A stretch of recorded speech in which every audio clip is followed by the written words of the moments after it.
Hello and welcome to episode 4 of War Down South, a fortnightly Warhammer podcast from three guys on the south coast of England. My name's Callum Slater and I'll be your host this week, and I am joined as ever by my wonderful colleagues, Mr. Ricky Robson. Hey. Too many hays. And Mr. Sam Nice. Oh, do you bastards. So this week we will be going through, as usual, our personal hobby adventures, Ricky and I's nice little holiday, and the Games Workshop preview of the new 40k codexes this week and the models that came out with that.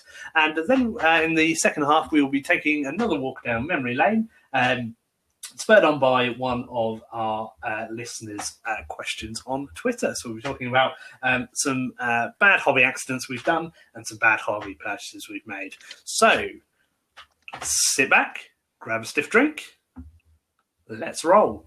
Okay, fabulous. Thank you for joining us. I'm still your host, Callum, and once again I am joined by my co-host, Mr. Ricky Robson, and Mr. Sam Nice. Hello. How are you fine gentlemen doing today? Pretty good. Yeah, pretty good. Pretty good. That's all right. Yeah. Had a week off. Yes, yeah. Did well, I know you did something nice, but wouldn't tell everybody what you were up to. Very middle class. We disappeared off to Centre Parks for a lovely little jaunt. Played some Warhammers over the kitchen table, and did some real Warhammer style archery. That was good. Yeah, shooting tiny foam badgers and meerkats in the face. Oh, I have to admit, it was good fun. It was a lovely week away. So it was nice. It wasn't just myself and Ricky. It was myself, Ricky, and our friends Paul and Craig. So that's a full orgy then. yeah. It was a house. It was a house full, and we did follow all the correct precautions, of course, throughout our stay. So that was nice. Well, what have you been up to, Sam? Yeah, it's been a bit of a hectic week this week. Work's been mental, but then I've also engaged on a massive bit of hobby this week. The first half of it was actual hobby in cutting and shutting miniatures. So I've built a large unit of plague ogrins to be Bullgrins in my Renegade Guard, which abused a whole host of kits, and I dread to think like I could have probably bought actual plague ogrins if I didn't have these bits already. I dread to think that what they would have cost to make otherwise. And then I have engaged in a lesser talked about aspect of the hobby that is quite a chore, and that is cleaning up the bits trove. Oh. Yeah, so I have been ruthlessly sacking off things that are never going to get done. There are baggies and Sharpies for writing what goes on the baggies, and huge boxes and just shit going in bin liners. But it's quite therapeutic. I recommend it if you've not done it. The nightmare scenario where the wife's cracked the whip. He's had to sort out his little cupboard. Oh dear. Any hobby other than the few games that we played while we were away, Ricky, that you've been up to in the last couple of weeks? So before we left, I finished putting together some 5 custodes. I probably mentioned that on the last stream. And in between that and obviously coming back as well, I've been putting together a small child. I was going to say, are you going to tell us all about your new baby? Yeah, so managed to get myself a Forge World Phantom Titan for my Elder army, and just before we set off to Centre Parks, I was doing some mass cleaning, scrubbing up the models, etc., and cleaning them off of residue, and then just making sure I could do some dry runs and all the bits and pieces. And now since then, I've been starting to put it together, and it's been one hell of a task. It's been super difficult, just because it's so top heavy. So it's had a lot of like 20 mil, 3.5 mil wide screws put through her to make sure that it's not coming apart. It's not just that; it's pinned as well.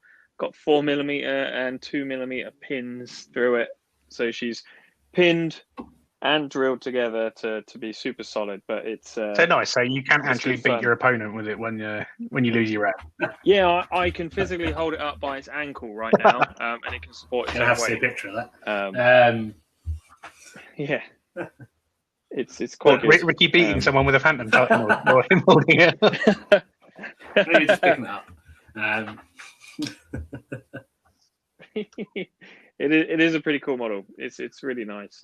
It's super awesome kit, and I think the best thing about it is it's not just you put it together and you've got this little lightweight model.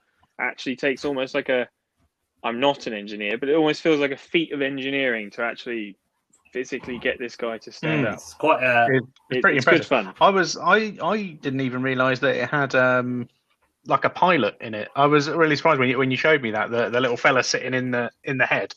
That's a really cool shot. I thought that was just a solid piece on that model. No, both the Revenants have got them as well. But yeah, the Phantom one, kind of like it's got like a 2-point hinge, and it actually lifts up, so it exposes him sitting in there inside his little psychic cockpit as he intunes himself to his Phantom. Nice. How many points is one of those bad boys? It's actually only 2,300, I think. Oh, boob. Oh, really? So it's not much more than the normal Revenant then? No, it's like 300, 350 points more. For about twice the size. 30 odd wounds more. Stronger, more attack. It's funny. Well, I'm sure that will get addressed. Possibly in something we saw in the preview today. Dun, dun, dun. Yeah, the new foreshadowing, isn't it? So that's pretty good. I've been busy whiling away on my nights. Something that was supposed to be do them one at a time, nice slow burning project. I've now built 4 armigers in three nights, and I've actually started painting them over this week. I've been working on some of the armor panels today, just with some test colours to see how I actually like it. Were you testing out that scheme you were telling me about? Yes, yeah. So they're really like sort of dark, weathered, almost worn black, so almost grey. So it's taken some dry brushes at the moment, a bit of stippling, so the colour and all of the edge panels and bolts are all starting to show up quite nicely. So I'll start to work in some lighter greys in there in patches to make it look a bit faded.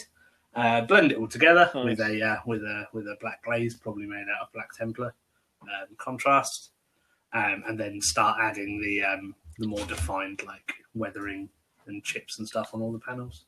I've not decided on a trim colour yet, but I'm sure I'll figure that out. It's going to be gold. I don't really want it to be gold. I've added some brass bits to the superstructure just to break those up a bit. So like, are you saying we're coming out of the Slater Gold period? Because I feel like I'm going to have to wear a black armband. You do something nice gold. No. I'll continually paint gold things forever because I find it really easy to work with. I've still got all of those 1,000 Suns to paint. They're all sprayed or airbrushed gold. There's the rest of my Titan Legion for Titanicus to paint. They're all gold. So there's still plenty to keep me busy. Don't worry too much about that. And I got my Tantalus to paint at some point as well. Oh, that's going to be fabulous. Yeah, I'm really not looking forward to that, which is why it's been sat in the box that came in from Forge World for 2 years. Why would you not look forward to it? It looks like an absolutely horrendous kit to put together. when I bought it when we were up at one of the, I can't remember if it was one of the AOS or one of the 40k GTs, but I made them open every Tantalus box in the Forge World store to get a sale that wasn't 90 degrees. But they were good about it. Yeah, so I was like, oh, can I just take a look at it because I live quite far away. Did someone just shit themselves? No, I think no. I thought a motorbike drove. Yeah, it was just a shit motorbike ripping. Oh right, okay. Okay. I imagine it will hit you in about 5 to 10 minutes. Oh, okay. So you can cut that. I'll leave it in. That's great. Okay. Yeah, they were quite good about it. But yeah, that's sat in a box for a couple of years, waiting to be put together. So hopefully, probably bring it back out when Drakari get a new codex, revitalise the interest in putting those together. So that's quite cool. Obviously, as usual, we'll put some pictures up on what we've been working on our various social medias. Yeah, so that's pretty cool. So for the rest of today's episode, we're going to be going through the 40k Codex Preview Games Workshop did earlier today. So talking about some of the new and upcoming Necrons and Space Marines, as well as some of the other codexes and supplements they previewed today. And the new releases from GW over the last couple of weeks. And we'll be taking another stroll down memory lane, talking about some bad hobby mistakes we've made and bad hobby purchases we've made. And we'll probably sprinkle some other nonsense in there as well. So, how about we start off as we usually do? Have you got a drink today, Ricky? I do actually. It's currently a Jack Daniels. A Jack Daniels? No, it's not. I'm not drinking that rubbish. It's a Captain Morgan spiced. Actually, I just ran to the shop about 20 minutes ago to actually get some alcohol in the house because I took it all to Centre Parks and drank it. That's good. So I assume that's with Pepsi because we're a Pepsi household here at War Down South. Yep. What have you been drinking lately, Sam? Nothing fancy at the moment. Just having my usual cup of Joe this evening. I had some nice cider in the week. I can't remember what it was, but it was it's strawberry and rhubarb cider, and it was absolutely lush. Nice cider. Look at the cider. You go the cider. Cider. Yeah. Good stuff. I got a taste for Havana Club 7 Años, and then a 7-year-old rum. I took a bottle of that away to Centre Parks. I bought a bottle actually to take away to Centre Parks. Drank that in the week leading up to Centre Parks. Drank most of the bottle at Centre Parks. Finished that off last night when I got home. So I imagine the entire time. I imagine the entire time you were wearing a Tommy Bahama shirt and a Panama hat. Because that's what happens when you drink Havana Club. Not Panama hat, but he had the shirt. Yeah, I had some of my fabulous shirts on, and yeah, I have gone out and got another bottle because it's currently on offer in Tesco and it's very, very easy to drink. So I've got a nice giant glass of that, and cool. There are other supermarkets available. Yeah, but we're not publicly funded, so we can do what we want. We don't have to do that. Oh yeah, good point. Fuck good point. Anyway. Right. Okay, fantastic. So join us in a little bit and we're going to have a quick break and then we will go into the new and upcoming releases for the codexes. Thanks very much.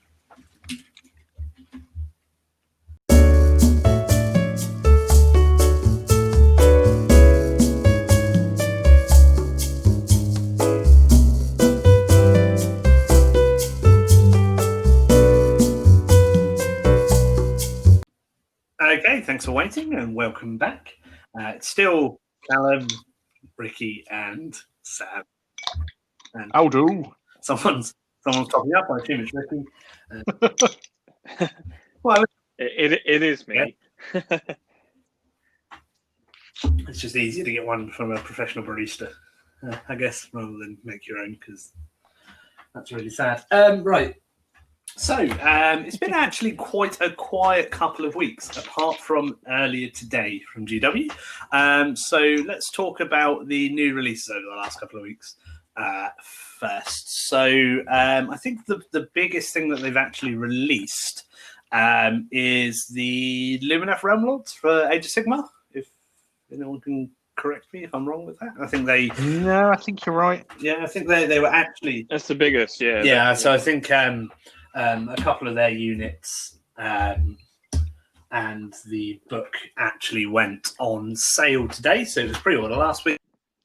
Today, so I think it's the book, some of the infantry, and the big plastic cow actually were released today, I believe, which is really cool. Nice, hopefully a nice dynamic shift in AOS. We've not really talked about it a lot on the show, and I've not really played a lot of AOS recently, but it's still.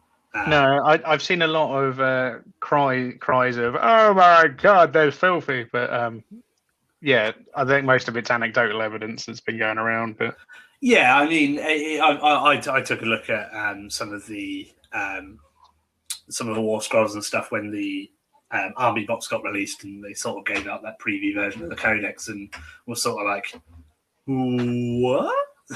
Like Teclis does what? Teclis, yeah.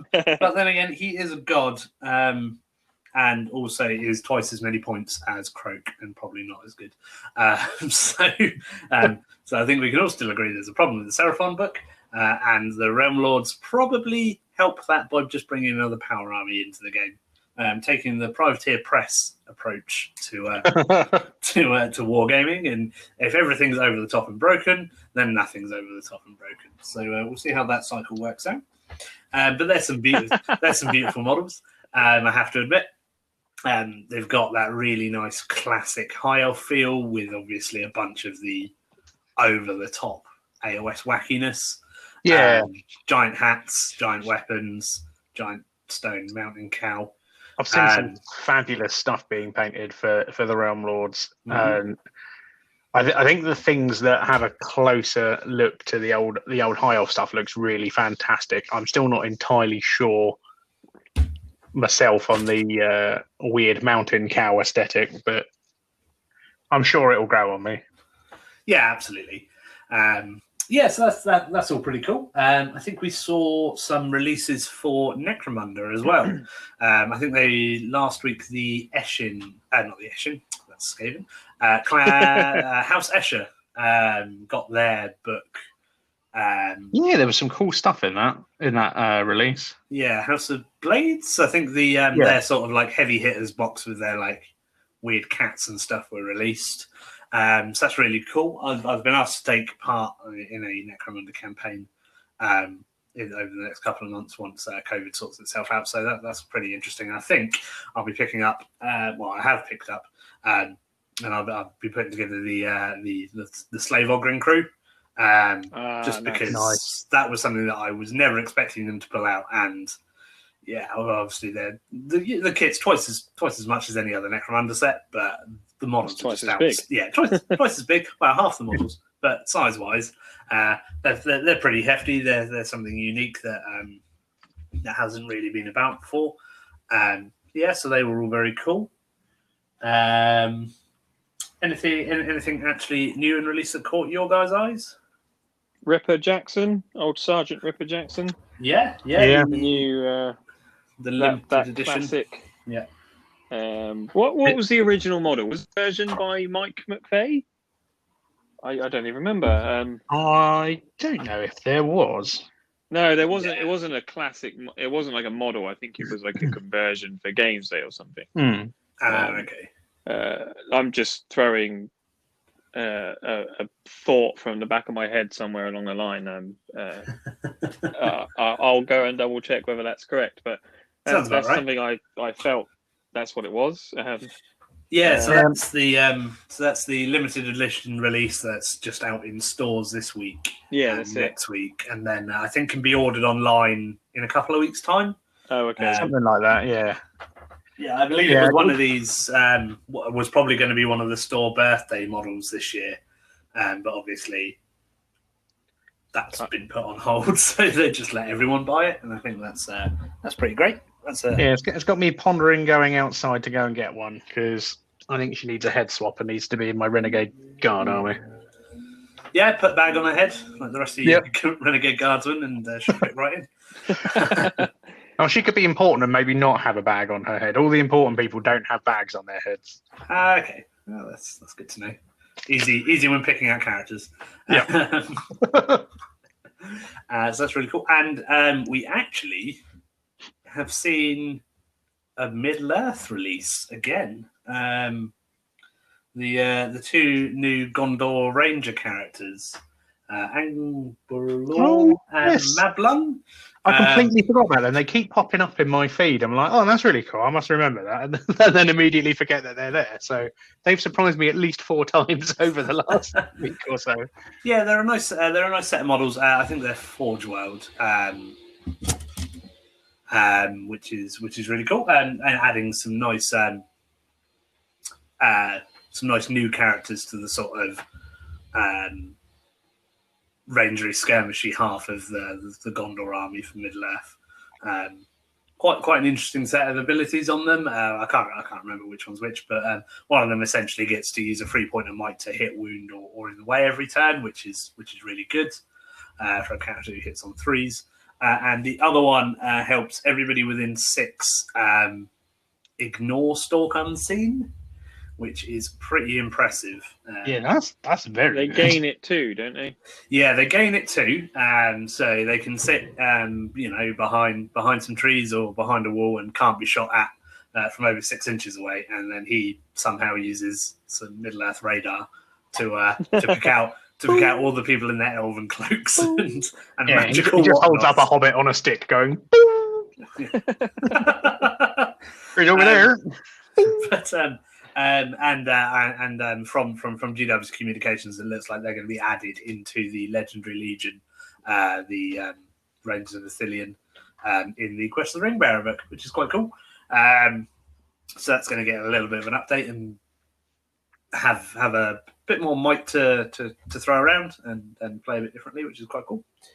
I think that's really it. I can't recall a lot more. I think some of the other limited edition models that people ordered earlier this year got released. So there's the Space Marine Captain, can't remember his name, Angelos and Gillian, like Lieutenant. Lieutenant, of course, it's Lieutenant. Yeah. Yeah. Lieutenant Engelbert. The only other thing I can think of.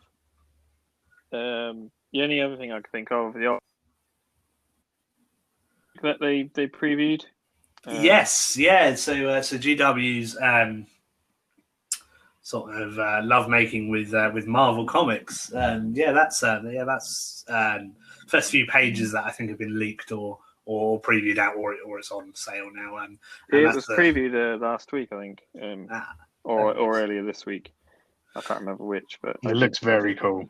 Yeah, it's cool. I'm sure it was mentioned before, but it completely slipped my mind until someone sent me a link to that preview. I was like, "Well, this is pretty sweet. Might have to give it a whirl." Yeah, it wasn't too long ago. It was showed up, but it's nice that they've actually given Calgar something to do since he's been moved into irrelevance since Gilliman showed up. Is that what that is? Well, yeah, he's been made redundant, hasn't he? He can't even claim job seekers. Yeah, had to give his gloves back. Oh yeah, but it looks cool. It's got a nice, almost. Well, it's a cartoony art style as you'd expect from most comics, but it's filled with gore and renegade guardsmen getting exploded and stuff like that on the page. So look forward to that. I'll pick those up. It's about Ultramarines, but even they can be interesting from time to time. So we'll see how that goes. Name a time. Betrayal Chaos. What's that book called? No Fear. They're awesome in No Fear in the Horus Heresy. So that's where the word bearers turn on them at the muster, and loads of cool Ultramarines happen. You find out the the reason why they're like veterans wear red helmets. That's really cool. There's loads of cool characters, and you get to see like super autistic Ultramarines do like their tactical analysis on everything and like just turn the tide, even though they're like beaten and outnumbered. It's pretty cool. They're proper nerds. Yeah, they're proper nerds. Yeah, there's a great bit where like the initial, I won't spoil it, but like the initial attack happens and Gulliman's stood on the bridge of his ship, just with reams and reams of data just coming out like a ticker tape next to him, and he's just like looking around, and nobody knows to disturb him because he's doing his like mental maths But yeah, it's very cool. And then he goes out into space with that helmet. That's pretty cool. Anyway, cool. Oh, yeah, because anyway, slight distraction there. And also, quick programming note after last week, our guest, Mr. Ben Counter, actually has a new book out, which seems to be the Soul Drinkers are getting either a rebrand or a like Primaris founding replacement in a new Black Library novel. So I'm very much looking forward to that. That's cool. Anyways, so as Ricky previews. Up, yes. So let's get into the meat of it and talk about the Games Virtual 40k previews today. So this was a Codex preview, initially aimed at Space Marines and Necrons, and it was nice. It was nice. Not that you would have known that looking at the comment thread on the stream. No. Here where everyone cried. People were crying harder than Ricky trying to wound something with a howling banshee about it being Space Marines. Yes, yeah. As if they expected something else. Yeah. When they've told you what it was going to be. Yeah. Yeah. But they did start with the Necrons. So that's a nice change. And those, Personally, I think they got the better side of the deal than the Marines this time. Yeah, I mean it's nice to see that the Necron side of things is just getting like new and exciting styles of things that we've never seen before. So from the Necron side, who wants to go first with what they really liked out of it? I'll scroll down a couple of bits. Go on, particularly caught my attention. Obviously, the new big guy. Sweet bloody G. Did they say he has like 3 pages of content or something like that in the Codex? Silent King. Silent King. Yes. Yeah. Yes. Yeah. So Captain Toughness 7 and 16 wounds. I mean, good lord. I joined the stream just as they were tailing off on that, but oh my god. Yeah, he's going to be pretty impressive, I think. It'd be interesting to see what those rules are, because we've just seen his basic degrading stat line, as well as the stat line for his 2 Menhirs, which are the little floating like pillars next to him, which I assume just shoot out lasers and stuff, which is quite interesting. But yeah, we didn't really see a lot on him rules-wise, but he's got, as Sam said, he's got a beautiful. He's going to be fairly tough to kill. It looks like he's only got 3 up armor save, but you can imagine that he's probably got at least a 4 or 3 up invuln. Yeah, there's got to be some sort of Necron bullshit keeping him around. He'll have a 5+ feel no pain as well, at least. Possibly, yeah. Well, he's Zarakan, isn't he? So they released their special rules, and the Zarakan coding is that all models get a 5+ feel no pain, or only against mortal wounds. Yeah. So that's still amazing. Yeah, you're going to go mortal wound to town on him, aren't you? Because it's like all that's going to get through. It's easier to kill and stuff like that. So so it's cool to see to get a rough idea of what the Silent King's going to be like. Apparently, going to be able to go toe to toe with the biggest sorts of things you see in a game of 40k. So apparently, Loyalist and Demon Primarchs better watch out, but I'll believe that when I see it. My favourite was the Ophidian Destroyers, though. Those, not only do they look amazing, because they look like the sort of illegitimate love child of the old style Wraiths and Flayed ones, with some of the new like Scorpec Destroyer weapons gaffer taped to them, and I love it. Yes. And they look fantastic. And there's some sort of weird Necron cat in their kit as well. I didn't see what that was. So that's the same sort of thing that comes with the Scorpec Destroyers. So whilst it's alive, for the Scorpec Destroyers, as far as I'm aware, it can like jack them up on like extra Necron juice, and give them extra attacks and strength. So I assume it does the same sort of things for these guys. So these guys seem to be a less heavily armored version, not necessarily hit so hard, but with a decent bunch of attacks. and they can deep strike. They can move 10 inches. So it seemed to be either like a little counter punch unit or something you can drop into their weapon someone's options backfield. seem very nice. The standard armament. See, what I write down? Yeah, they get an extra attack every time they fight with that. That's what was it? It was minus user 3/2 strength damage. Yeah, minus Yeah, 3/2 user damage. strength. That's Yeah. not too shabby. But the reaping blade, the reap blade was Yeah, so I think that. one or two models in the unit can have those, and they're the sort of things that the Scorpex are loaded out with. So popping up like a unit of 6 of those in the backfield, a couple of those big old choppy bits in there will easily do some damage to whatever people have got hiding at the back of the board, or even chew through some heavily armoured infantry, which is quite cool. And they've also got a second set of attacks with their like little claw hands as well. So I think they actually work out like about 6 attacks each, with a nice variety of AP and damage in there, which is pretty cool. So they're rad. Ricky, anything you particularly like from them? The Chronomancer. I think he sings. There's something about him where I just feel. In Is that the guy with the big tentacles and the tiny gimpy feet? No, the tentacle legs. He's got all the boxes. Yeah. He's got all the boxes above him. He reminds me of the telekinetic bloke from Thanos' bodyguard. He just has this. Yeah. You know who I'm talking about? What's that guy's name? Ebony Moore. Whoever. But yeah. Anyway, is that what it is? Yeah. He kind of feels that, and it almost feels that's what his abilities are, because it's slowing projectiles, and it's really cool. Yes, I love him as a model. I think he's outstanding. Yes, yeah. I mean, so these are the so today they previewed the Chronomancer and the Psychomancer, which the Psychomancer is the one I was thinking of. Yeah, he's no, cool. the Chrono's the other guy.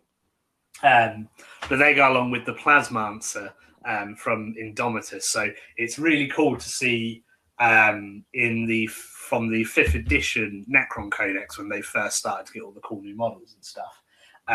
You could take cryptex who belonged to different like disciplines, and they were Plasmancers and Chronomancers and stuff like that in there. So it's really cool that they're sort of further breaking that up. So you've not just got the one cryptech model flying around, whereas now you can have loads of different specialized ones. I absolutely love that Psychomancer model. Anything that sort of disrupts the normal sort of structure on how you would see a model on a base, I love to bits. The fact that he's sort of like balancing on those big old tentacles flying forward, and that almost, I don't know what the style of like statue art that is, where it doesn't look like one thing from one side, but when you turn around it turns into something. That sort of like digital skull he's got flying out in front of him, isn't it? Is very cool. And it's cool that apparently they each of the different types of cryptech channels different energy from the different Catan. So he's super spooky and draws power from the Nightbringer, which is quite cool. And he's got the first set of special rules, it looks like, that play about with the combat attrition tests when you fail leadership, which is pretty cool. So he's actually going to be forcing more models to run away in a bit of an aura, which is really cool. Yeah, that's good. I like it. They've definitely like why I think I prefer them than the Marine releases, because though the Marine models are very good, as it's always fairly been, like obviously Marines always work from a particular blueprint, and they just generally move models, move weaponry around and so on. So however much I love the new models that come out for the Marines, they don't generally make me stop and stare. They don't surprise me. Space Marine's a Space Marine. Whereas they're really pulling out stops with these little crazy chaps, like the new Mancers, the new Flayed ones. Just about to say the new Flayed ones. Hallelujah! Finally, a decent Flayed one kit.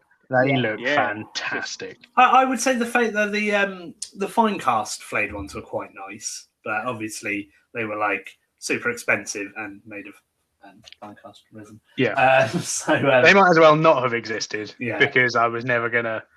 No, just cleaning the flash off of die-cast. Just get out of here. But these new plastic ones are great. They've taken the sort of wearing people as hats and skin approach to the real like end of the body horror tether. Yeah. They've got all their long, noncy fingers and all the skin draped on them. I just love those. Yeah. They're so cool. Noncy fingers. What a statement. There was something that there was someone in the chat of the preview who said like they were all struggling to put on. They look like they're struggling to put on their jumpers because they've all got their like spazzy hands and things and like bits of skin draped over them, trying to find a head hole and that's spot on.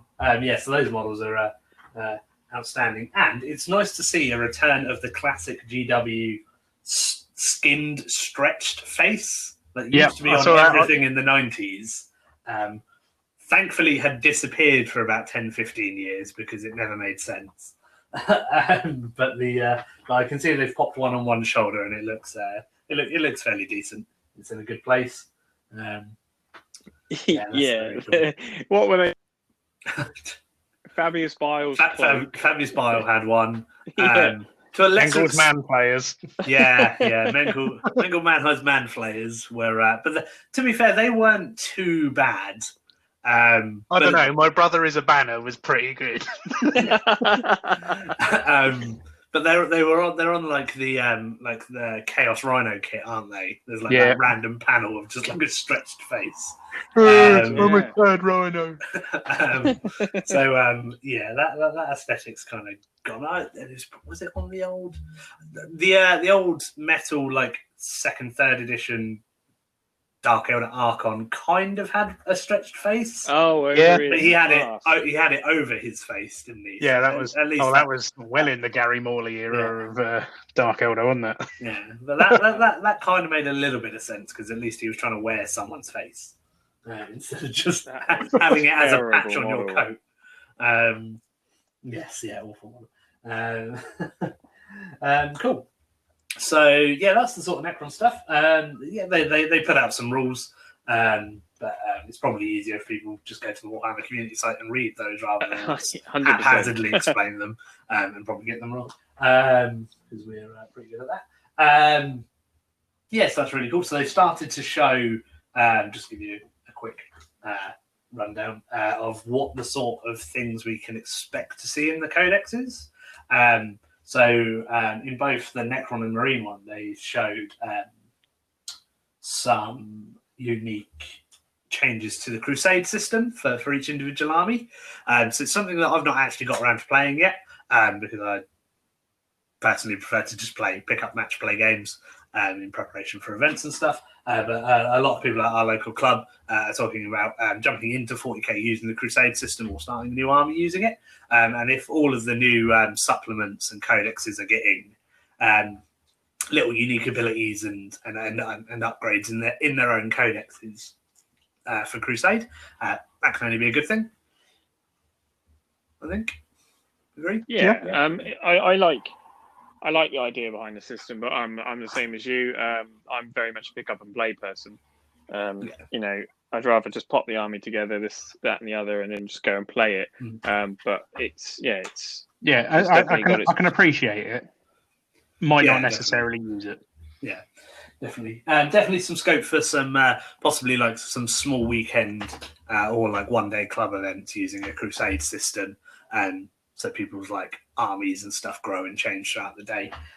It's something that I'm kind of thinking maybe for next year. We used to do it years ago, didn't we? Yeah. Like with Mordheim and Necromunda and stuff like that, you just do a one-day event. And you, I think back then you used to always get and same with Blood Bowl, you just get a certain amount of upgrades and so on to start the event, and then you went on from there. Well, Callum and I didn't back with Mordheim because we always used to play the wacky Skaven thing. So more often than not, Callum and I would probably have a Scryer gang, and we'd both blown up before we've done anything. Although I have to admit, my favourite non-self-explosion thing in Necromunda in Mordheim was my witch hunter gang, and I managed to find a blessed well. And there was nothing that said I couldn't bless my black powder pistols. So I dipped my black powder pistols in a well, and then the very next game, my witch hunter captain, who had those, failed to kill a single rubbish zombie that was in front of him. Lost in combat, got killed, got turned into a zombie, and the pistols were lost forever. So they worked really well against the undead, which they were supposed to. So something like that could be pretty cool. Yeah, good job. I've got these pistols that wound all undead on 2s, double 1s. Oh dear, it's a good job. It's a good job. This zombie's only weapon skill 1, and I'm weapon skill 4. Oh dear. Oh, I've been eaten. It reminds me of the start of one of our old Warhammer Quest campaigns where we had a chap who wanted to join in and then insisted on being a witch hunter. And was like, okay, I'm going to roll my wounds. Double 2. Don't worry, I'm a witch hunter. I can re-roll it. Double 1. Well done. The witch hunter is again holding everything back. Being rubbish. Yeah. He's fainting at the first sign of a bloody rat. That's good fun. A bloody rat. Bloody rat. Yeah, well, bloody rat when it was finished with the witch hunter. Yes, so that's Necrons out of the way. And there were some Marines as well. But no, yes. If we're moving on to Marines, can we all take a moment to appreciate that new Gravis captain in his "Hello there" pose? Yeah, 100%. He is fantastic. Yeah, typical. I'm not sure if he's going to pose. Yeah, I don't know if he's going to purge the Xenos or try and sell me a car. He looks fucking fantastic. Yeah, absolutely. and I can imagine him selling you a car. He looks like the Swiss Tony of Marine characters. Yes, I can appreciate. It only has 20,000 miles on the clock. I can appreciate any model from any range that has a giant hat, a giant cape, and a big gun. So that's very cool. That segues nicely onto those new heavy intercessors. What we needed after the release of the Assault Intercessors, which got their multi-part box in this preview, was more intercessors. And what's different about these intercessors is that they are better because they have high troops choice, apparently. Still a troops choice, yeah. So they are, for people who didn't see the preview, they are intercessors in Gravis armor with bigger bolt guns, which is absolutely fantastic. Did you have a look at the data sheet during the preview? One of their weapon options really stood out to me as nom nom nom nom nom nom nom, which was the Executor bolt rifle, which they can all have if none of them take a heavy bolter. Yes. Heavy 2, strength 5, AP -2, damage 3. Ooh. Oh, that's the Executioner heavy bolter. Yeah. The Executioner bolt rifle. Yeah, the Executor bolt heavy rifle. 1, 2 was damage. Heavy 1, 2 damage. Yeah. Oh yeah. Yeah, so they sort of mirror the normal intercessor squad in that they've got a rapid fire. They've got like a rapid fire option, an assault option, and then a definitely better than all of the other options option, which is the Stalker for the normal intercessors, but the Executor for these, which has pretty fabulous. I mean, at the time where everyone's gearing up to fight Marines with 2 wounds, Games Workshop turn around and give everybody the ability to have toughness 5 Marines with 3 wounds. So that's pretty great. But the models look outstanding. Like I love the Gravis armor. I'm glad that they're working more units. Gravis with is it. cool. Yeah. Because if you're going to have bigger Space Marines, have them with bigger and better armor. Which is really cool. So leading on with that, they previewed the Assault Intercessor multi-part kit, which is very cool. I like that. All those wacky poses. Terrible poses. Yeah, I think some of the photography and poses could probably do a little bit of work. But I looked at them and went, "Oh, you've done some terrible posing." It does look like the guy who's falling over with the the bandolier of grenades. And then, do you know what the best thing about it's not just me that thought he looked like he'd tripped. the best thing about him is he's got half a head of like steel skull because he's blatantly forgot to let go of the fucking grenade. Yes, and there is one which clearly is like the. I've tried to I've cut all of the arms off and glued them to guys separately and not gone with like bolt pistol A arm with chainsword A arm. So the guy. You mean the guy that's dabbing? Is it called? Yeah, dabbing? he's like mid dab. So when he's you got put the two arms in the air. He's got like a pistol across his chest and then an arm That's straight it. up in the air. But the Usain Bolt of the of the Primaris Space Marines. But that aside, they are absolutely. It does look like it's an outstanding kit. The bits that I really like it's cool that they are interchangeable with the normal intercessors. So you could have you could see like a bunch of the guys with like the assault bolters like running forward with these poses. They could be very cool. And I do like the Marine who's doing like the fast mag change, where he's like thumbed the release and the magazine's flying out in front of him whilst he's like drawing another mag to put in his bolt pistol.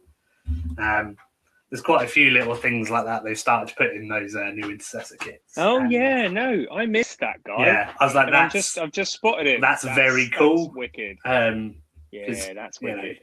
If anybody could actually do fast mag changes in actual combat, it would be a Space Marine. And John Wick. And John Wick. But John Wick isn't real, and Space Marines are real, Ricky. So.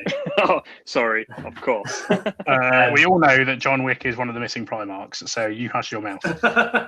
Possibly. That would be hilarious. Unconfirmed. But yeah, there's some cool weapon options, which you would expect for the Intercessor Sergeants in there. So there's Power Fists, Thunderhammers, etc., which is already cool. I don't like Thunderhammers that are one-handed. No, it just looks odd, doesn't it? It's more of a thunder mallet, isn't it? Yeah. It doesn't feel right in my hand. I appreciate it's what it is, but I don't necessarily mind two hands on it.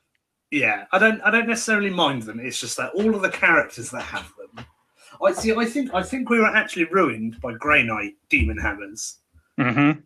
Because they are massive and they've got the big. The Deathwatch ones are as well, aren't they? Yeah, the Deathwatch ones the heavy hammer, yeah, they're comically large, but like I love them. Yeah, I can appreciate something that's comically large. Don't you worry. But yeah, I almost spat my drink out. But yeah, I get what you mean. Like it doesn't look right. Like. But it's cool that that's actually going to be in it looks more like he's going to put up a space tent with it, like hammering pegs into the Astartes campsite than anything else. Yeah, he's not the one making the fence. He's just banging in the tent post. Yeah. So some of the other Space Marine infantry we've seen is the multi-part Eradicators box, which is really cool. Just some different poses for the Eradicators. Mm-hmm. It looks like they can take one guy in the unit can take a multi-melter. So that's really cool. Him firing. They were cool before. They were cool with a multi-part kit. Yes, yeah, exactly. I was hoping that they would maybe have a second weapon option across the unit. So maybe like a grav option or something like that, just to spice things up a bit, like where the aggressors have got the bolt storms and the flamers. Maybe we'll get a dedicated Gravis unit at some point with dubstep cannons. Yeah, I would appreciate that. That'd be very cool. So that's really cool. So they were good with their just double tapping melter guns, and now one of them can fire 4 melter shots a turn at 24 inches, which is great. And the plastic blade guard kit as well. Yeah. And this looks like it's going to be absolutely just fantastic, just for bits. Because there's loads of different poses, loads of different helmets, shields. It's the bald head of the old guy. Yeah. Didn't one of the guys on the stream say that there's like a kit option in it to have one of them wiping the blade of his sword on like a flag or something? That's cool. Yeah. It's painted on a Chaos flag. Yeah, love it. Yeah, it's brilliant. It's either that or it's just his wiping rag, and that's how they decided to paint it. But he just felt like he needed it printed with a Chaos star on it. Yeah, but just to rub it in. But they look absolutely outstanding. and it'd be cool to see some more of them on the gaming table that just aren't the ones from Indomitus, even though they're lovely models. But it's cool to see the a bit of variation in the unit, isn't it? Yeah, 100%. How about the new Storm Speeder? Yes. So people have been banging on about it for about a year, 18 months. There's a land speeder. I've seen it. It's in a blurry photo. I've seen it. I've seen all 4 pixels that were in that teaser. And it looks like the collective fever dream of the Warhammer 40k community has actually finally birthed the Storm Speeder into... Yeah, it'd be like that time you imagined that Chinese casino in Portsmouth. Well, that's a tale for another day. Such a prick. But yes, yeah, there's 3 different forms of the Storm Speeder. It seems like there's an anti-infantry version with miniguns and like rocket pods and iron hair. I think it's got to be all about that Hammer Strike version with that souped-up melter cannon on the front. Yes. Oh baby. Yeah, they've given Space Marine players like super long range melter guns, better multi melters, and this is a multi melter with a 3rd barrel. So this is a 3-shot multi melter, which is and most importantly, a 16-inch move. Yes. Yeah. I was Good luck hiding from that half range. 100%. Yeah, it is absolutely gonna just fly up and just kill a tank. I would hope that it's fairly costly because it's got a fair like a chunky array of weapons on it. But, yeah, it's very cool. It's not as goofy as the ATV, however much I love that thing.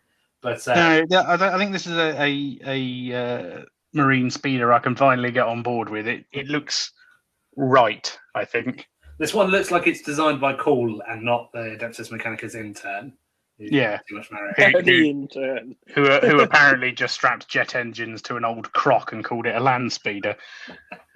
Oh, I love the land speeder models, especially. They look so goofy. I don't know. Yeah, I quite appreciate them as little models. Yeah, but you like banshees, no? Your opinion is invalid. Yeah, Bricky. Fine. So yeah, and anytime, baby.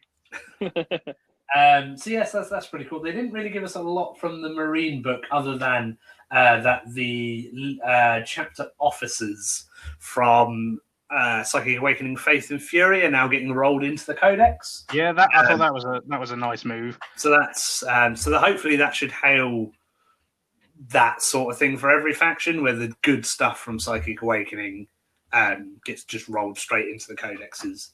Also, did you see the size of that book? I think he said it has like a 208 page count.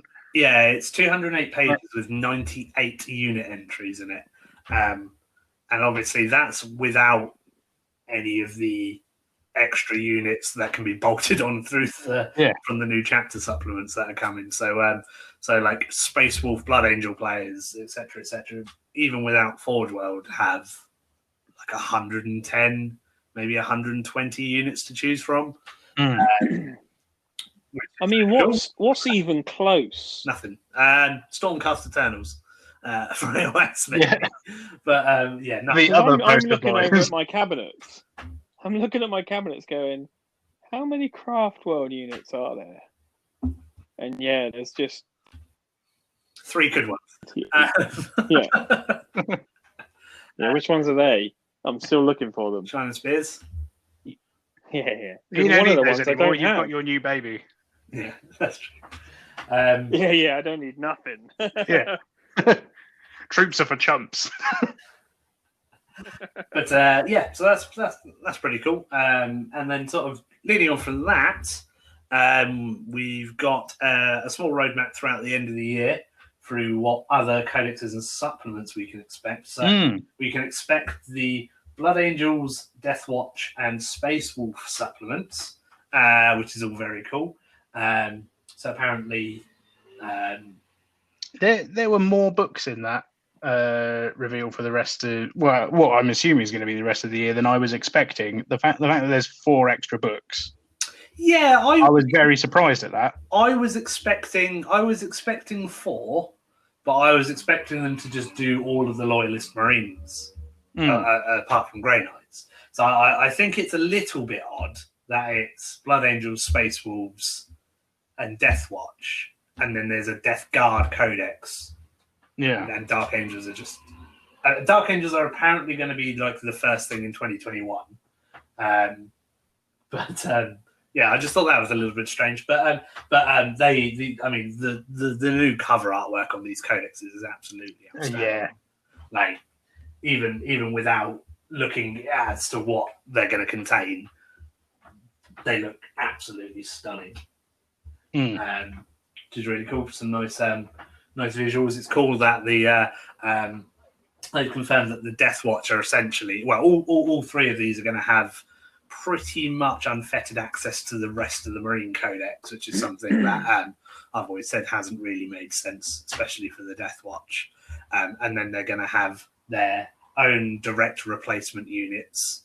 So, like, I would imagine Long Fangs you're going to have in the Space Wolf book, so you can't take Devastators, but that's fine because they'll be better. Yeah, by the sounds of it, that new Death Watch book is going to give them the best of the best with honours treatment. Yes, yeah, I would. They've always fallen a little behind, haven't they? Yeah, well, I found it odd that out of the three sort of waves of Primaris releases we've seen so far, they could use two of them. So they could use like the initial stuff of the Intercessors and the Interceptors and stuff, and then they could have like the brand new stuff, so the Outriders and the Assault Intercessors. But they couldn't have all of the sneaky Phobos armor, which is kind of what Deathwatch do best. But, I was going to say that suits them better. Yeah. Oh, some guys that like help me stop counterinsurgencies for Dune Stealer Cult. That can't have those. Yeah, I'll be interested to see how your clearance. Sorry. Yeah, I'd be interested to see how it works though, to see if whether or not they then apply all of their own Death Watch rules and like currently you can take like Intercessors and they gain the special ammo, but there was something they sort of said in the preview where it was like, oh, and then they've got all of their individual units with the special ammo and in the supplement. So it'd be interesting to see if like only the like specialist Death Watch stuff gets if the kill team units got it, because the thought of those heavy Intercessors having Death Watch special ammo on those weapons is absolutely sickening. So hopefully, but after Iron Hands and Imperial Fists, well, yes. is that something that we can really say we can't expect? Not really, no. So what was wrong with Imperial Fists? Well, you were playing with them, so you couldn't see anything wrong with them. I saw everything wrong with them. That's why I sold them after a month. Sorry to all you Imperial Fist players out there. They just weren't for me. That's what it was. That's what it was, yeah. Ugh. Anyway, so that's really cool. So yeah, I'm excited to see all of those. Hopefully that like level of speed will be replicated for all of the other codexes. In the article up on the Games Workshop site, they've advised that Dark Angels are coming first thing, and as well as another Xenos Codex right at the start of 2021. So hopefully that's something that I play with, and it will definitely be something that I play with because I don't think. I would imagine it would be Craft Worlds. They're usually always the first, aren't they? Out of the Xenos. I don't know though, because they require an extensive model range redo. Oh yeah, we were talking about this, weren't we? Yeah, and that relies on a mass model release. Yeah, and they've just done it for the Necrons. So I imagine the first like Xenos one will probably be like Drakari, Orcs, like maybe Tyranids, Tau, maybe. But then do Tyranids need? No, they don't need a new model release. Well, they kind of. I'm sure Tyranid players really will say otherwise. Yeah, but I think they'll do a quick win like that. I mean, we've seen the we saw like the preview models for the witch character and the orc. So I imagine it'll be one of those two. So it'll probably be along those lines. Drakari or orcs first thing, which would be really cool either way. Yes, I like the Imperial Armor Compendium. Looks like all the Forge World stuff might be in one book, which would be nice. Yes, it's something that That's we. better, isn't it? Rather than 3. Yeah, that's really good. It's something that we were sort of promised. I think it was at the first preview in March. And they said, "Oh yeah, later this year we're going to get an Imperial Armor book. It's got rewritten rules for everything." And absolutely nobody twigged that might be the first hint of a new edition. I look back at it now and go, "Huh, yeah." Imagine there was a collective gas masky sigh from all the Deathcore players Yeah. when they realised they definitely weren't getting Legends after some things disappeared off the Forge World store. Yes, hopefully that means at least they'll be supported in some way. I know some of the squads and stuff have disappeared, but that might just be they're no longer available. But the book gives the players something to play with, because nobody actually ever bought an Legion drop troop army. That's a myth. No, I've never seen an actual one in the flesh, but I've seen a couple of Deathcore armies in the flesh, and they are glorious, and I hope they are supported for a long time to come. Yes, so that's very cool that compendium's coming out. They GW explicitly said a couple of times in the stream that the games design team had been working with playtesters on rewriting rules for these Forge World units. So hopefully that means for the first time in quite a while we might get comparable Forge World units to what's in the Codex.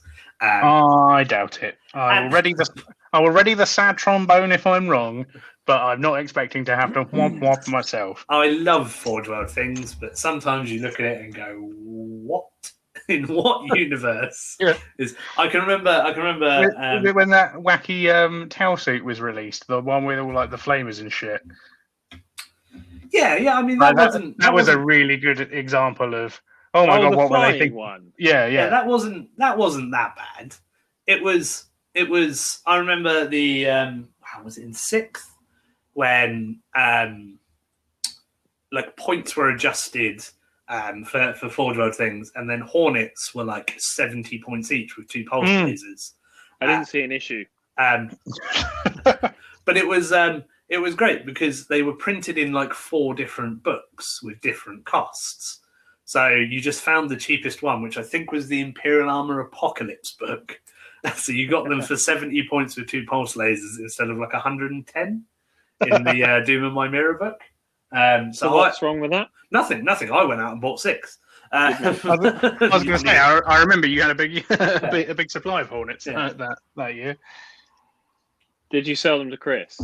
No, no. Chris has got. I'm pretty sure I've still got them, but they're pretty. Hook me up. No, I think they're pretty battered. They definitely went in a box. One's propping up his coffee table and. Can you imagine? There's a little wobble on my coffee table. What's flat? Maybe just shove a bottom of a Hornet under there. No, maybe smash it up and use for terrain if you need to make any new pieces for your tournaments, but probably not any actual use. I would like just to say for newer hobbyists that have found our podcast, we advise you look after your models. Yeah. Store them correctly, and cherish them for years to come, because even if they are quite terrible in one edition, you never know. They may come around. They may surprise you. I don't deliberately not look after models anymore. Like how? No, he just has them in his big treasure hall. So I don't know if you've ever been round to Callum's house, Ricky, but I was literally there yesterday. It's like walking into the treasure halls of Erebor, except instead of gold, it's plastic sprues, and Callum slithers about in it nude. It's quite something to behold. That was the he was dressed, but I do feel for his flatmate. Hey. Housemate. The living room is fairly okay. It's so not. But yes. So yes, we're getting an Imperial Armor Compendium with hopefully rewritten rules for everything in 40k, and fingers crossed things like Leviathan Dreadnoughts won't be the be-all and end-all. And you hopefully won't see them in every Space Marine army, but when you do see one, you'll go, that's a nice balanced thing. That's because that's exactly what I'm going to say next time I see one. Oh, that's a nice balanced set of rules for this dreadnought. We shall see. I've got a lot of hope that that everything that's been written rules-wise for this edition is spot on, because the rulebook is very good, chapter approach is very good, and can only hope that we're great, and that everything continues in that vein, because I am loving this edition so far. So that's pretty much everything from the preview, wasn't it? Oh, there were two little Death Guard things that look pretty cool. Yeah. The wacky terrain chimneys, the cool chimneys that I imagine they're going to be strapped onto many a Chaos Knight. And the new Lord of Virulence that I would have loved to have had back when I had a Death Guard army, back when the Bale Flamer Chaos Lord was a thing. Yeah, 100%. Yeah, he's very cool. The preview made him look a lot bigger. I initially thought he was going to be a Demon Prince. But yeah, it sounds pretty cool. It sounds like he's going to slot in really well with one of just the typical competitive Death Guard builds that's about at the moment, which is apparently he's going to give Blight Haulers. All of the Blight Haulers and Plague Beast Crawlers and Defilers and things. Apparently he's going to give a buff to Demon Engines as well as being like a normal Chaos Lord. So he sounds like he's going to be... Yeah. So apparently he's going to give... Well, obviously we'll have to see what Chaos Lords do now, but we won't actually have to wait too long, because I imagine they'll still do what they've always done. Yeah, give some rerolls and then be not as good as special encounters. Yeah. But so I think that's everything. Although that Nurgle chimney thing might follow the spate of fortifications we've been seeing in the new codexes. Obviously, with the hammer strike bunker thing and the Necron pylon triple thing. You mean the AOS theme of every faction gets a terrain piece? Yes, yeah. I don't mind it. Like, no, I like. Yeah, it. I 100%. I hope they're not. I hope they don't move them along to being free. Just because in AOS they sort of give you a buff or a special rule, or maybe do something where it will cause some mortal wounds on something instead of firing 2 heavy bolters at everything in range and firing missiles and all of that wackiness. But we'll have to wait and see. Well, it definitely falls in line with that new book that they were talking about, where you bring your own terrain, and so the idea is that you bring your own terrain that benefits yourself, and then your opponent brings your own terrain that benefits yourself, and you put them both down on the backfield, and away you go. So these new terrain pieces kind of almost feel like they fit into this idea that you're. I'm not necessarily so sure about that, because they're. I mean, I think so. The new things that we've seen are more fortifications rather than terrain pieces. Well. Yeah. So it'll be interesting to see what this chimney thing does. Smokes things. Yeah, it'll probably give some things cover in range. Maybe minus little Nurgle salmon in there. Who knows? Asian sushi for sure. The greatest of Nurgle's plagues. Yeah. I'm sure that barbecue chef doesn't wash his hands. Probably shouldn't go there. Savage. Anyway, right. So I think that's pretty much everything from the previews today. Yeah, I think so. Yeah, I think that's everything. We weren't. If we're wrong, please do tell us. Yes, we probably are wrong. But luckily, not enough people listen to us to tell us. So that's pretty good. We're right. Fuck you. Screw you guys. Yes, so we'll leave that segment there. I think we've pretty much covered everything interesting.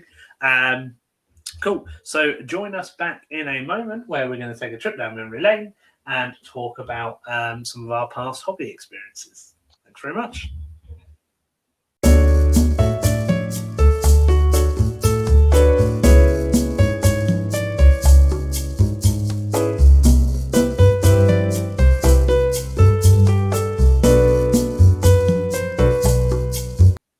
Okay, welcome back. thanks for joining us. Still Callum, Sam, and Ricky. Say hello, gents. Hello. Only just. So we are going to go through a trip down memory lane, spurred on by a comment. I think James from Warhammer Portsmouth left us on our Twitter. So if you want to read out his comment about a bad hobby experience he had, Ricky.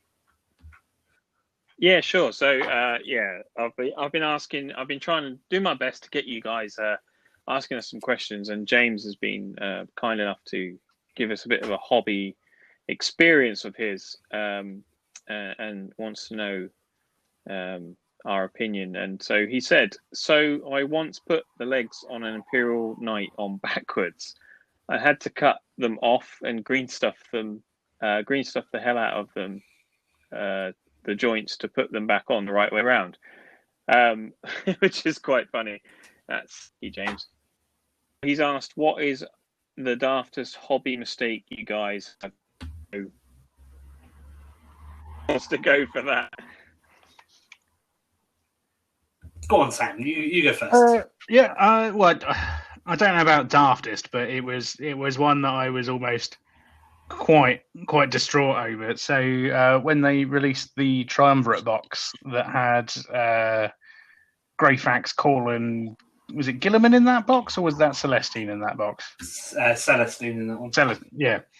I was very, very excited to have the first Inquisition model released in God knows how long with Inquisitor Greyfax, and I cleaned it all up and everything. I was putting it together.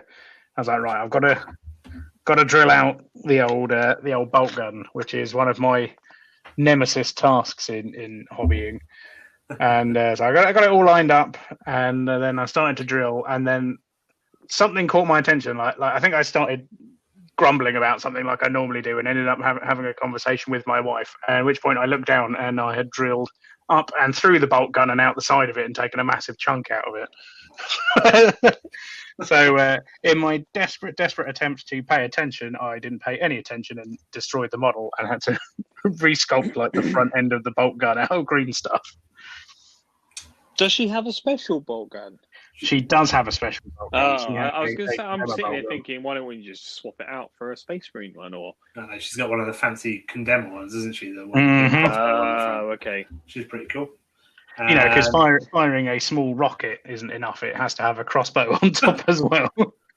Well, crossbows are for shooting witches. And it's the most effective thing. Magnus pops up. That bolt is not going to do anything unless you've got a crossbow. Can you imagine that thing stuck in his kneecap? Ow! Ow! God damn it. Be very much a who throws a shoe moment, wouldn't it? Yeah. What about you, Callum? Hobby mistakes. I've made so many hobby mistakes.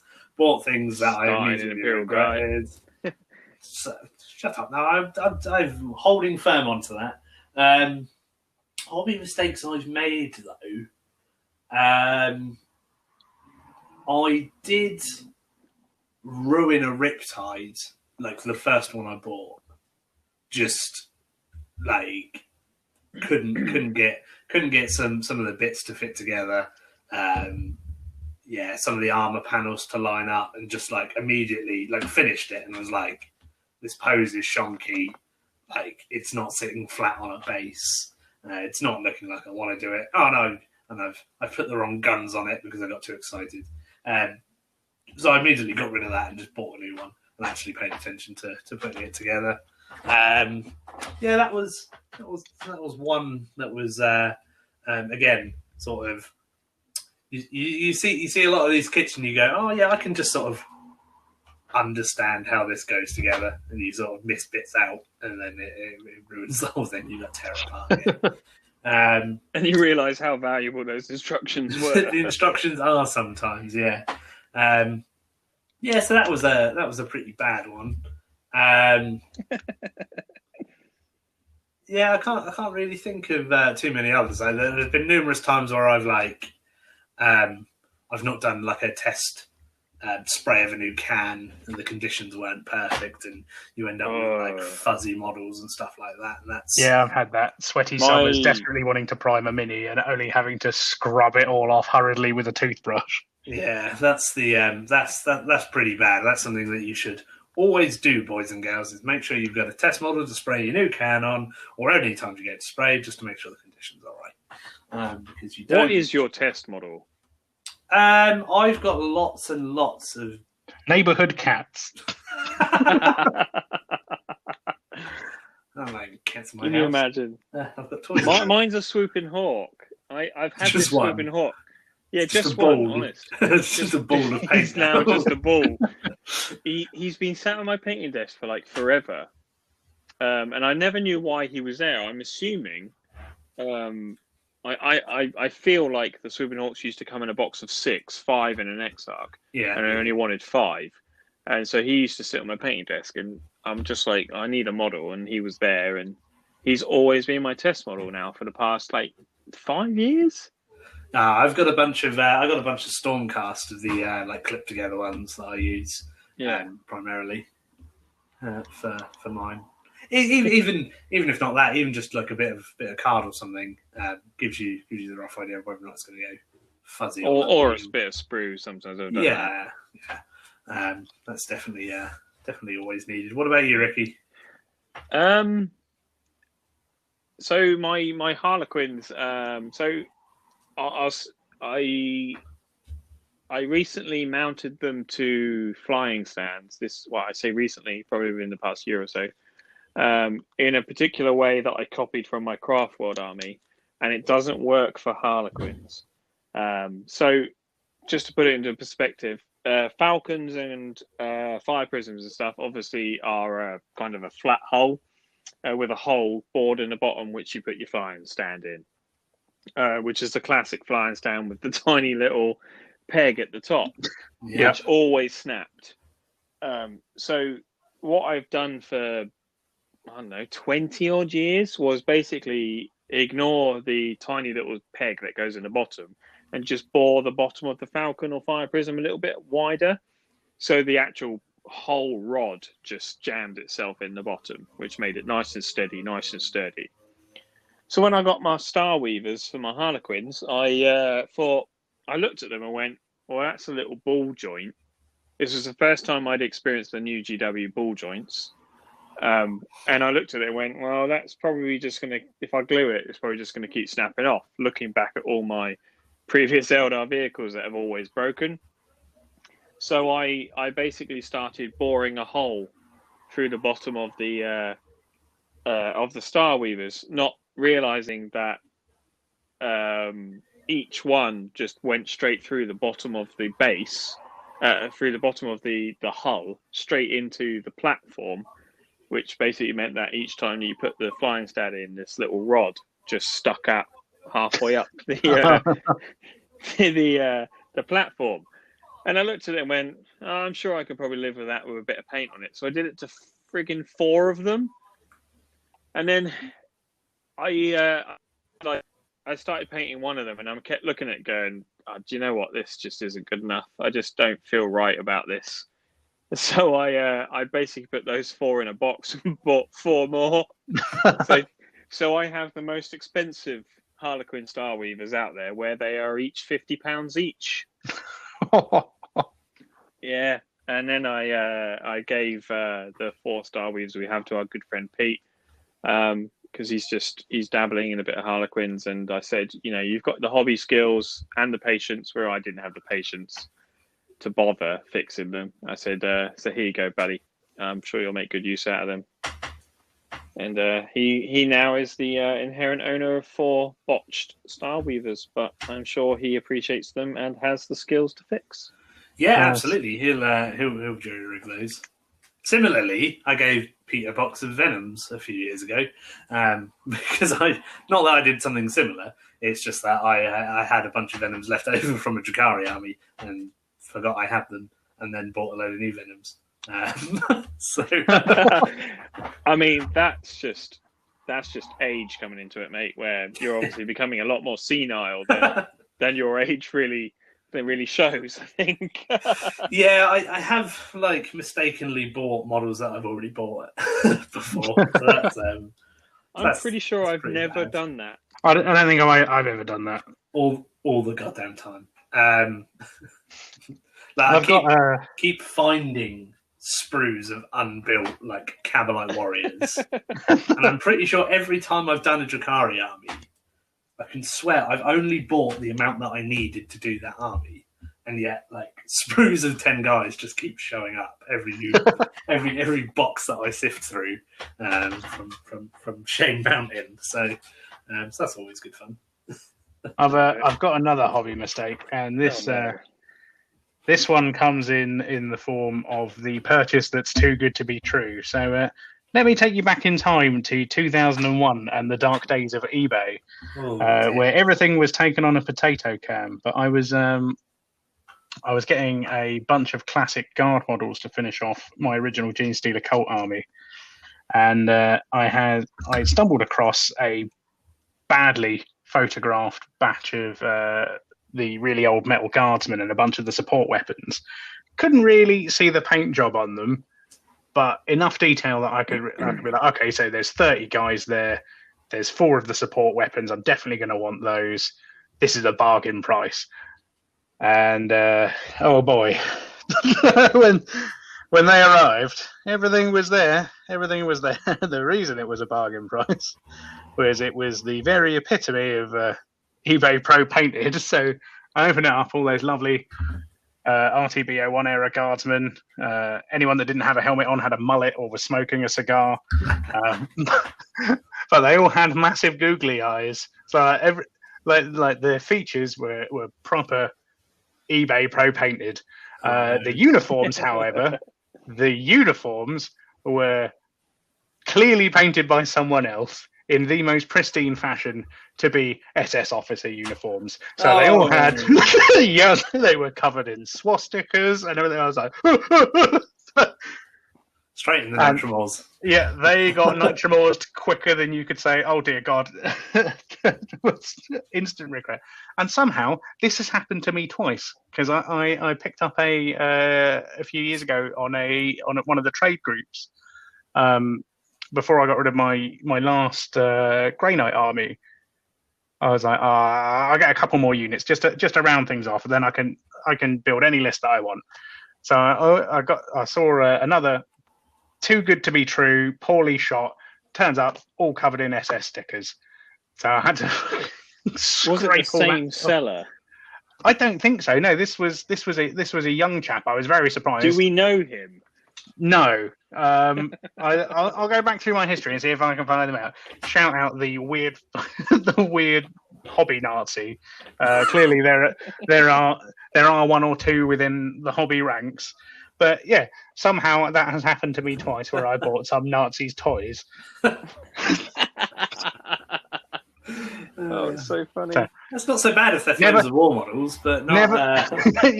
Never buy a lot where you can't really see the detail in the picture.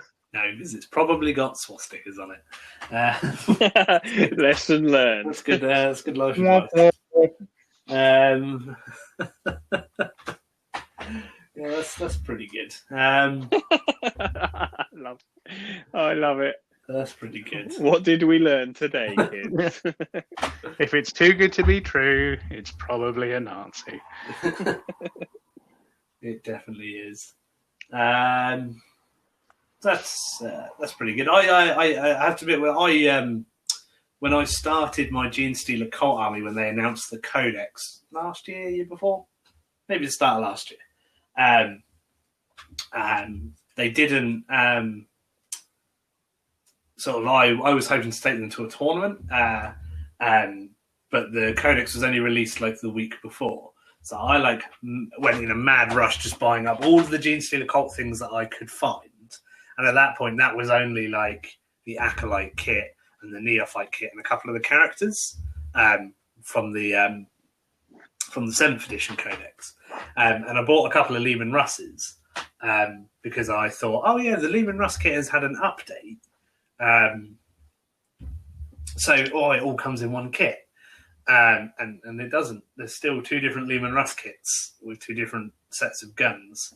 So I had to bodge a normal battle cannon barrel out of a Vanquisher battle cannon, and that was just me not just not taking 2 seconds to look at the side of the box and go, this is Are those Russes I got from you? Yes, yeah. Well, so one of them's got a slightly different battle cannon barrel. I've not even noticed. I'm going to go and dig them out of the trove. Yeah. But they have different. So they have like different connection points for the guns to fit on the turrets. Like the turret is a slightly different shape, and I was like, but this is going to be a bunch of jobs that I wasn't expecting to do, because obviously you realise you've made a purchasing mistake after you've ripped off the cellophane and started cutting stuff off of sprues. Always the way. Yeah, I can remember because I usually go when I buy multiples of the same kit and I start putting them together at the same time. You just use this set of instructions out of the first one. So when it got to building the turret, I was like, these numbers are different things. This is like the base of the turret in the instruction book, but it's the side panel of this Lehman Russ. Oh no, I've made a mistake. Luckily, it was fairly easy to be rectified and wasn't the end of the world. But that was an idiotic one where you just don't pay any attention. So that was pretty good. I mean, considering this question came from James, who's one of the full-timers at Games Workshop Portsmouth, and we know that Lee, who's the manager of Games Workshop Portsmouth, or Warhammer Portsmouth, beg your pardon, listens to this podcast, which is super wicked. This is probably a great customer service tactic for you gentlemen, to make sure that when Callum comes in and wants to purchase a model, that you stop him before he hands over that card, or however you feel you just want to take his money anyway. I was going to say that's probably poor business sense because he's going to come back and buy a replacement. Yeah. Tell you what,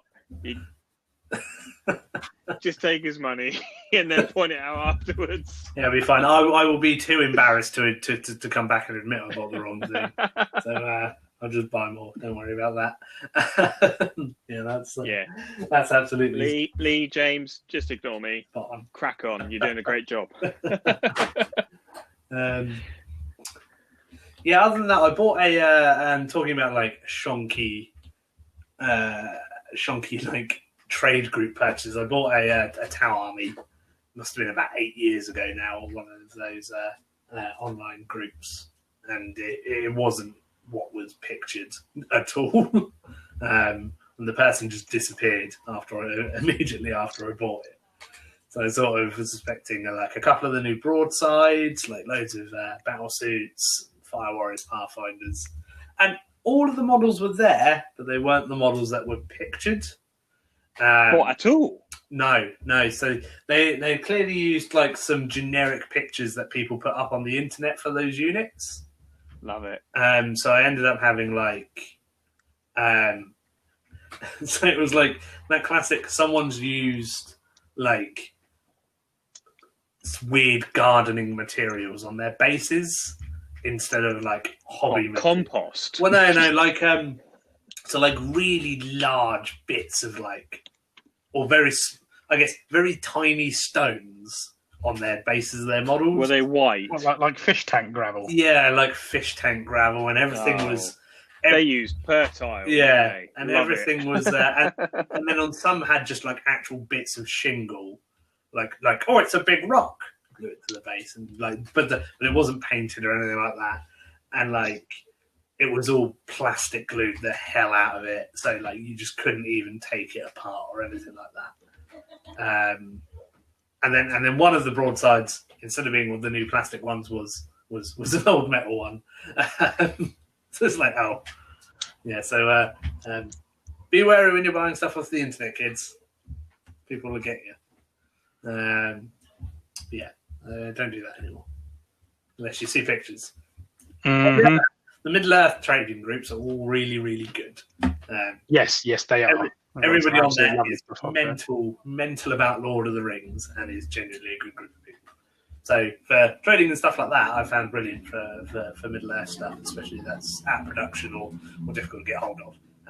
But yeah, make sure you've definitely got pictures of what you're buying, because otherwise you end up with like 150 quid worth of garbage models that you literally throw in a box of fish tank gravel and some space Nazis. Be warned, children, be warned.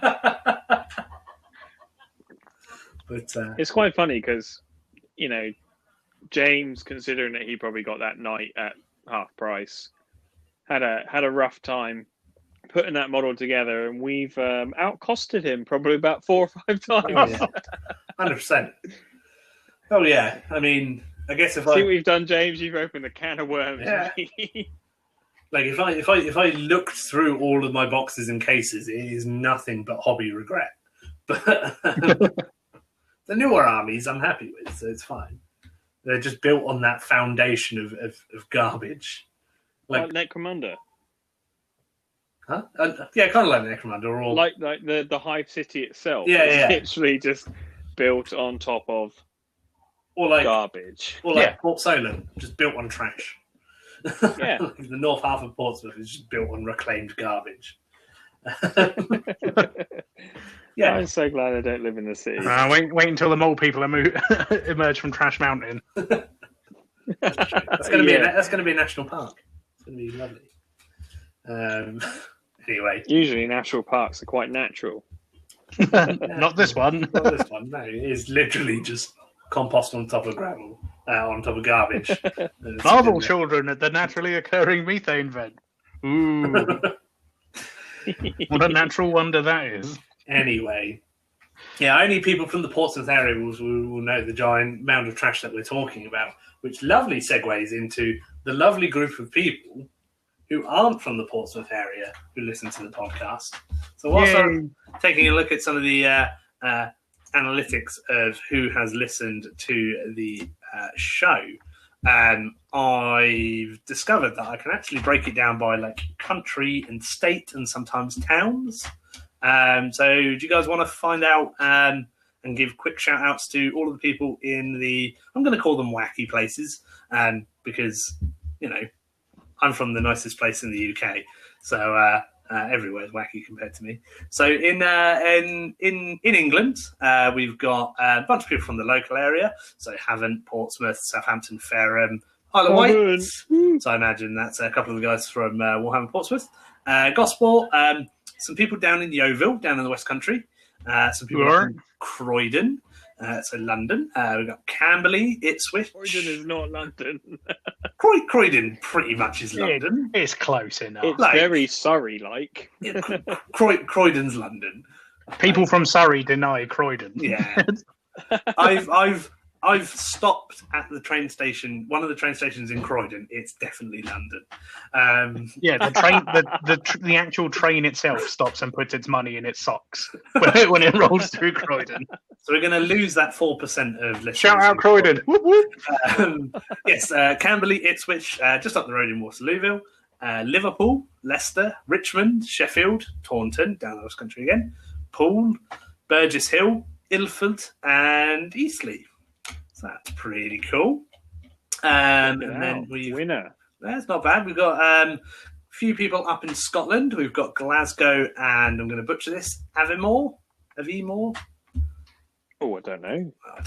I don't know. Let's quit while we're ahead on that one. Yeah. So moving over to the United States, this is quite interesting. Ooh, international. Yeah. Real good. Initially, we had one listener in the US, and I thought it might just be someone using a VPN. But I don't. He's obviously told his mates. Yeah, absolutely. So apparently, we've got a bunch of drunk British guys talking toys. So we've got some listeners in Virginia, Texas, Ohio, and Washington State. Those are all fantastic places. Those are all fantastic places. Go Seahawks. And we've got, I think, just one listener in Ireland, in Leinster. So that's very cool. Hello to you. And I think we've got one in Germany as well, in Baden-Württemberg? I imagine it's Baden-Württemberg, yeah. Yeah. So hello to you. So that's really cool. I never expected when we started this, even though we've got it's still a relatively small number of listeners, that we would have a vast range of people from different demographics, because I can see that as well, because Spotify is terrifyingly creepy, across a bunch of different platforms and devices from a range of different countries. So hello to everybody. Thanks for listening, and please feel free to get in touch either via the Anchor page, our Instagram, our Twitter, and just let us know what you enjoy about the show, if you do enjoy anything about the show, or if you hate listen. Don't think there's too many people hate listening, because those are normally filled with horrible comments then afterwards, and we've not really received any of those. I think we got a thumb down on a YouTube post once. We did. Boo. That's probably because of those ridiculous accents people were doing. I think people tune in just for those accents. I think you are very, very wrong there. Possibly. In fairness, we've got less Family Guy orientated, quotes in recently. I feel. Yeah, I'm glad. We weren't as dedicated to that as we said we were going to be. Or I said I was going to be. I was going to say, when you say we... Yeah. There's a lot of things in this podcast that are we, but it's really me. and how I feel about life and... Banshees. And Banshees, yeah. But, yes, so I thought that'd be a pretty cool thing, just to give a quick shout out to all of our listeners, and, just sort of see where we're getting people listening from. Not surprising that they're predominantly UK, but I would never have expected some people to pop up in the US, Ireland, Germany. So hello to everybody. Like I say, get in touch if you've got anything you'd like to talk about or anything you want to share with us. Or if you just want to abuse Ricky for like an Eldar, that's fine. That's more than fair. I have other armies. One you have other army. One non-Eldari 40k army, right? Two. What's the other one? I still have some Space Marines left. Oh, that doesn't count. You've been flogging them. That doesn't make an army. The Custodes barely count. You've got like 5 of them. No, I've got more than 5. I just haven't built them. I was going to say, you only need like 15 for 2,000. I am genuinely short 5 bikes, but that's the army. Okay, fair enough. One then. I feel bullied. That's because you're the weakest. Oh, bless you. You're shorter than me, slower than me. Now cower while we spray our musk on you. Yeah. I've got a really good centre of gravity though. And I think I proved at Centre Parks I was the strongest. My archery skills, yours were not mine. I don't know. Yeah, but you we definitely all know weren't that the Callum best. can't survive in the wild. Yeah, I feel like I was the best that day. I don't know. Paul pretty much cut that meerkat in half. And that wasn't anything to do with archery. No, it was a foam meerkat, and it was the last target, and one of our guys pretty much put an arrow all the way through it. It was pretty impressive. It wasn't pretty much. It did come out the other side 6 inches. It was pretty impressive considering somebody else hit it in the head and their arrow bounced off. You could look at it, all right. You could look at it a different way. That meerkat caught the arrow under its armpit. No, he did. And mocked Paul. Anyways, that's probably a good place to leave it. So, a bit of a random show this week, but hopefully we're going to be getting ourselves geared up for hopefully, fingers crossed, a 40k tournament soon. So I'm getting very excited about that. And I know I'm getting very stressed. And I know there's lots of different things that are going on in the world at the moment, but just always follow the rules locally and you'll be okay. So anything you guys want to close off with? Anybody you want to give a shout out to? No. No. No. I've not seen many cool things on the internet this week because I've been in the woods in the middle of nowhere, and I don't really pay attention to things in the first 100%. Week between podcasts. Yeah. I've been too busy this week. Exactly. I'm the same. I've been in the woods. I haven't really been paying much attention. Yeah. So shame on you, internet, for not providing us good things to talk about. But if you do feel that you want us to give you a shout out or something like that, you can catch our Instagram at War Down South Podcast. Just tag us, bring it to my attention, and we can hopefully give you a shout out at some point during one of our podcasts. 100%. Similarly, if you're engaging with us on Twitter at War Down South Podcast, give us a like, give us a follow, retweet some of our things, or just tag us if there's something cool you want us to take a look at. Alternatively, I think people can message us directly through the site. Sam, is that they right? Can indeed. There's a contact form on there. Bear with me. It is. Get people the correct address, because I've noticed if you Google War Down South, it brings up loads of things about the Civil War, and I want to avoid that. Yeah, avoid that. Let's make sure our SEO, is up Sam. there as. If you head over to wardownsouth.wordpress.com, you can contact us via there. And you won't find any Confederate battle flags. Fantastic. I mean, yeah. And, we'll try not to put any in there. Anyway, so where can people find your personal hobby blog, Sam? That is 40 Hammers again. So you can find me via Instagram. There's a link on my Instagram account to the my blog site. Not that I tend to use Instagram more, so if you can find one, you'll find the other. 40 Hammers. Fantastic. And Ricky? You can find me kind of three ways, really. Been a little quiet recently. Haven't really been up to much. You can find me on Twitter, Confrontation EV. You can also grab my personal hobby bits and pieces at Kegerax Jest, so that's Segerax Jest, however you want to pronounce it. You can also grab me at Confrontation events on Instagram too. So there's my two Instagrams and my Twitter if you want to say hi. Fabulous. You can catch my bits on Instagram at Sir Callum Wargaming. That's Callum's bits. That's Callum's bits. I don't tend to post a lot on there because I don't really get how Instagram works. But occasionally I'll put a new hobby post up on there or a project. Predominantly, you can find me arguing with people on the internet at Sir Callum on Twitter, and that's always good fun. Interspersing with interacting with people on the internet is always good fun. And I would just like to also shout out something else I've been doing this week. I've actually been the team coach for the T-Sports Super Series event that first happened this weekend. So that is run by Rob Sims at the Honest Wargamer, and it is a new team-style multi-weekend format for AOS and hopefully 40k next year.